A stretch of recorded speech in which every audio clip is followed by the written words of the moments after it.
we have plenty of guys over the years. They have their first Breeders' Crown win, and I don't want to say it's all the Breeders' Crowns are important, but they don't generally, they come at a mild upset, a 4-1 or something like that. Hey, we snuck, we had a 2-year-old colt trotter, 3-year-old filly pacer. The divisions that are kind of like, again, they're important. You were just like, no, I'm getting my first win in like one of the biggest races in Breeders' Crowns in history. So my question is, why did you have to ruin Moneymaker's like legacy by beating her with Magician? She could have had 3 in a row. She's the queen of trotting, and you're just like, nope, here I am. I'm gonna beat you with, and it was a fantastic race. And you were just like, no, you're just not beating me this day. Yeah. Well, first of all, I do want to say that I'm a huge Moneymaker fan, and I think that she is the greatest horse trotter ever to walk on a track. And in my defense, it was at the end of her career and the start of my horse's career. Okay. And she drew bad, we drew good. It was kind of a circumstance type of thing, but we did beat her a couple times. Yes. But yeah, you know what? I mean, I have no regrets. We beat her fair and square. You know what? She was a great horse, and you know what? Things happen. Did you kind of, at the time, like you said, her career is kind of on the slight downslope. She had won every big race there is to win. Yeah. Did you feel like, as you were in the race with her, or as she's doing it, this is the greatest horse, or have you gotten that appreciation over the last 10, 15, 20 years? No, I knew right away. I knew right away how great she was, and I followed her and watched her race a lot of times, and I knew how great she was, and it was a big accomplishment beating her. I mean, like, you know what? We beat Moneymaker, and my gelding, he was a pretty cool horse himself. Yeah, it was pretty big accomplishment beating her. The field moving in behind the gate for the $1 million Breeders' Crown Trot Final. They're all nice in alignment there behind the gate as they head toward the start. And they're off, and CR Commando, as usual, is leaving from the outside. From between horses on a break now is JW Dutch Treat. Nikki Cole is showing some speed, and Ringside Rocket also floats out of there. Magician from between horses. Rafael Ambrosio is right there in the pocket, racing in second. So a surprise early. Nikki Cole is 2 lengths in front. Up on the outside is Ringside Rocket. Rafael Ambrosio trying to squeeze out. He'd like to come first over there. Magician toward the inside fourth. CR Commando is now fifth at the quarter in 27-2. Moneymaker is trotting up in 6th position. Fern has gone off stride. JW Dutch Treat broke early, as did Corvette Hanover. And on the move is Raffaello Ambrosio. He's underway to challenge Nikki Cole for the front. And Raffaello Ambrosio, Moneymaker's stablemate, is half a length clear as they trot toward the half-mile marker. Ringside Rocket third. Here comes Magician on the outside. And Hennessy, a good tactical move. He'll follow his cover with Moneymaker. CR Commando, a handful. He's shuffled back on the inside 6.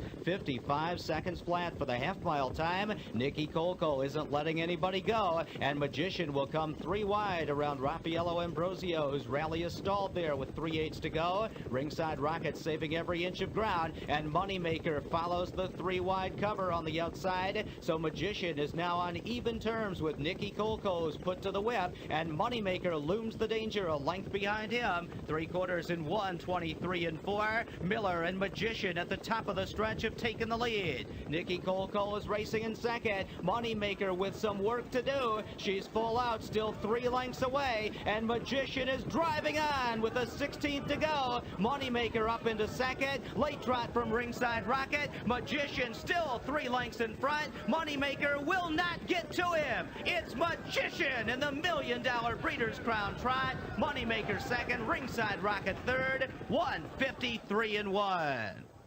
And that time frame too, we had $1 million open trots and horses coming from all over the place. And like you said before, you had even raced against Varenne, who had come back to win in 01. So how you race against Moneymaker and Varenne? Was there a difference in the way they raced, or you had an Italian driver versus a guy you trust in the USA? How was it like driving against some of the European guys? Yeah, I can't remember the guy's name that drove Varenne, but like Varenne, he was so handy and so quick. like so quick off the gate, and he would get to the lead, and he would just control the pace. And I mean, like he would back it way down, and he was tough to beat that way. So in the international trot, it was at Hippodrome, Montreal. I was able to get out on his back.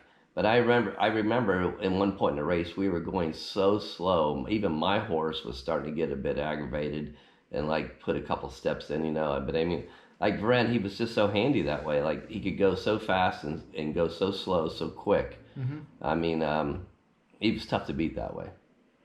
Let's do another little switcheroo. Do you know the last horse to win 2-year-old and 3-year-old colt pace? Probably Captain Treacherous. No, he did not win it too. I don't know. And you got to go way, way back. Okay. 1997 and 98 Artiscape. He won at 2 and 3. Yeah. So now put that in perspective. Yeah. What Perfect Sting just did. Oh, yeah. Right? Like, yeah. Like, think about all the colt pacers that were great at 2 and great at 3. Yeah. And that 23-year gap of they couldn't do it. Oh, yeah. Well, I mean, you're preaching to the choir here, man, because I'm a huge Perfect Sting fan, and like he's out of the greatest horse I ever drove, and by the greatest horse I ever drove. So you know what? I mean, we all expected great things from this horse. So you know what? He did it. The Breeders' Crown for 2-year-old pacing colts and geldings, presented by Woodbine Standardbred.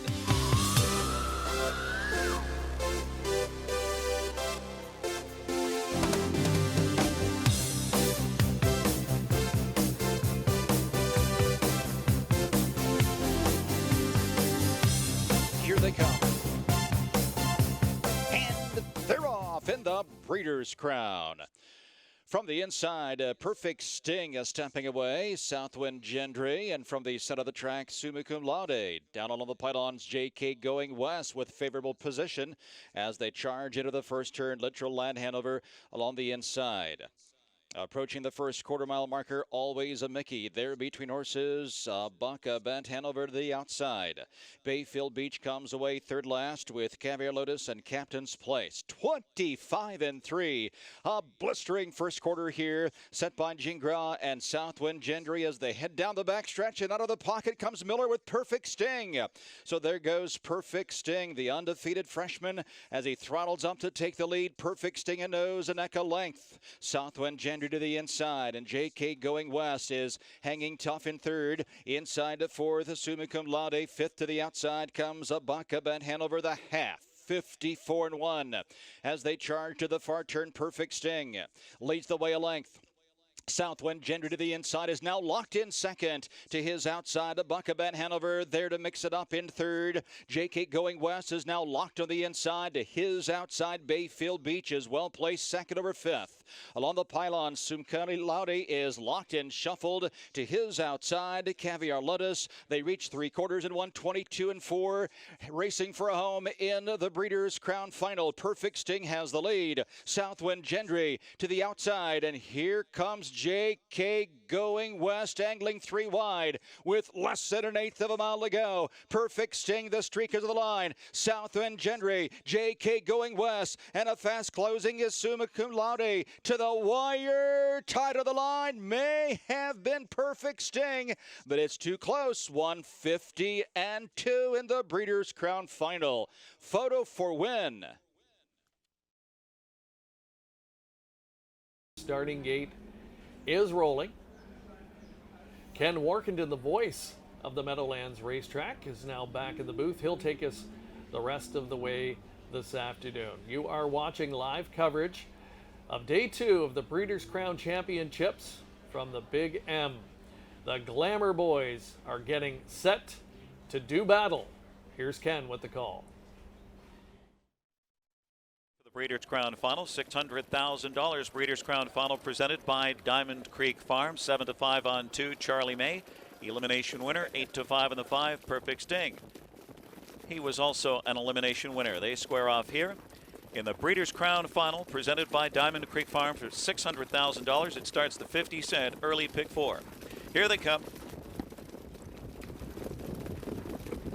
And they're off. Chase H. Hanover fast out of the start here with Perfect Sting outsprinted in second. And Charlie May from the inside into the top 3. A Buckabad Hanover fourth as they swing around the first turn. Southwind Gendry from the rail got away in 5th position. Rocky Road Hanover on the outside 6th. Then it's I'll Drink to That going up 7th on the outside, followed by Heart of Chewbacca and Southwind Peter and Water Sports Teen at the back as Perfect Sting, elimination winner, takes over from Chase H. Hanover second. Charlie May, fed racetrack by Brett Miller. The elimination winner goes after Perfect Sting early here, 27-3. A Buckabad Hanover fourth across the backstretch. Southwind Gendry is 5th. Then it's Rocky Road Hanover on the inside 6th, followed by I'll Drink to That and Heart of Chewbacca. Southwind Peter and Water Sports Teen. So taking over command, it's Charlie May and Brett Miller. Charlie May and Perfect Sting. The elimination winners 1-2 here. Chase H. Hanover third. The half up in a rated 55-4. 28-1. A Buckabad Hanover fourth on the inside. Southwind Gendry uncovered 5th on the outside. Staying in was Southwind Peter 6th. And 3 wide 7th comes Heart of Chewbacca from the back of the pack. I'll Drink to That gets rolling from last 3 wide as well. And then on the inside, Southwind Peter is shuffled to the rear with Water Sports Teen over by 3/4. And at that station, it's Charlie May. The ball's in his court. Perfect Sting angles out to take his late shot. So the stage is set here in the Breeders' Crown. 123-4 in the stretch. Charlie May will try to hold on. Perfect Sting has dead aim on him on the outside, and Chase H. Hanover third. Charlie May pushed to the hilt and going full tilt. Perfect Sting right by and drawing clear. It's a perfect Breeders' Crown for Perfect Sting. It does it make you proud? Like you, this is your like lineage as a driver. Yeah. Like fully, this is yours. Like this Yeah. is the product of like you said, David Miller. Miller. Like this is David Miller as a driver having Yeah. another one, and then you spit out something that hasn't. Like, just those stats like that are pretty cool when you think about it. Again, you guessed Captain Treacherous, Wiggle It, Jiggle It, at 3, and he didn't race at 3 in the Breeders' Crown. Keep coming with some 3-year-old colts, like Some Beach Somewhere didn't race at 2. Yeah.